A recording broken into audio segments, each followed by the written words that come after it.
Everyone, this is Chris from Actual Fluency, and today I'm taking a look at Rosetta Stone for the first time in about 15 years. And we're going to see how well the product has aged and see how well the new update helps people learn languages. So now there's hundreds and hundreds of courses to learn pretty much any language out there, and a lot of them free. So can Rosetta Stone compete in 2020? Let's find out.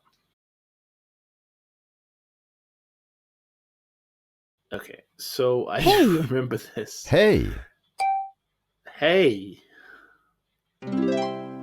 Hej! Apparently that wasn't entirely correct.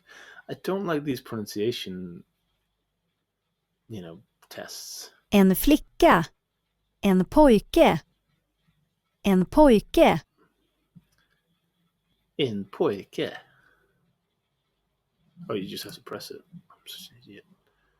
Oh, you have to press down here. Okay. En flicka. And flicka. Can I just say that a lot of these characters so far do not look very Swedish? Flickan äter. I know that's Flickan a dricker. complaint, but Pojken äter. pojken äter. So you have to press this. Okay.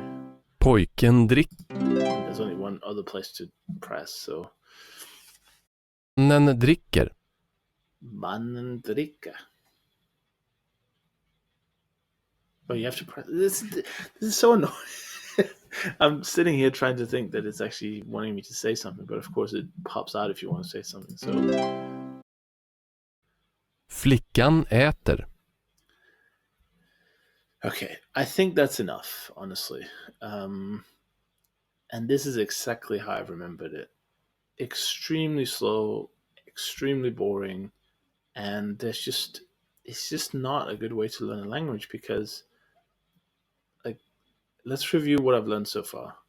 I've learned girl, boy, woman, man, to drink, to eat. They're not hopeless words to know, but if I'm essentially just learning individual words, why don't I just use flashcards like Memrise or Anki? Any kind of online flashcard service, and you could have learned 50 words in the time that it's taking me to do this. You might say, yeah, well, but there's like, pronunciation tests, and it tests you if you're actually saying the word out right. I don't think those systems are usually very accurate, so they're very lenient on the pronunciation. And then you might argue, what's the point then? Is it to get people to speak early? I don't really get it, because it's like on one hand you're a vocabulary learning service or course, you're essentially just very complicated, very slow flashcards with a lot of pictures on them. But on the other hand, you want people to actually speak up, even at this price, which is about, depends how many languages you want, depends how long you want to commit for. You're looking at about $10 to $20 a month at least for this, and I just think for what you're getting, I think that Duolingo is actually better because Duolingo is much faster, it's much snappier, and it has a lot more contextual sentences. I haven't put a lot of effort into this, but this seems to be very single word focused, very vocabulary focused. Whereas, yeah, Duolingo has a lot of vocabulary learning in it as well, but they do try to teach you other things. They do try to extend it. So, what else do you get? You get these games that can kind of help you play around the language, like Buzz Bingo, sharpen your language skills with fun games. Uh, Listen to the native speaker and click on each word you recognize. Yeah, that sounds very boring. Find the picture in a stack that matches the prompt. Okay, super boring as well. Practice your ability to distinguish between similar sounds. See, that sounds pretty interesting, actually. That might be a useful game. Turn over 2 cards at a time and try to match pictures and words. But isn't that exactly what you do in the main course anyway? Seems like you can play with friends and another learner of Swedish. You can play with a random stranger. That could be fun. Okay, so this is practice your conversation skills with people around the world. Well, I mean, carry on with a conversation partner. I guess this is sort of useful. I basically don't rate these very highly. I think it's a bit of fluff. Like, would it be interesting for 5-10 minutes to do this? Possibly, but will it help you to reach your goals in Swedish? I don't think so. And so they have some stories as well, which is interesting. I like that.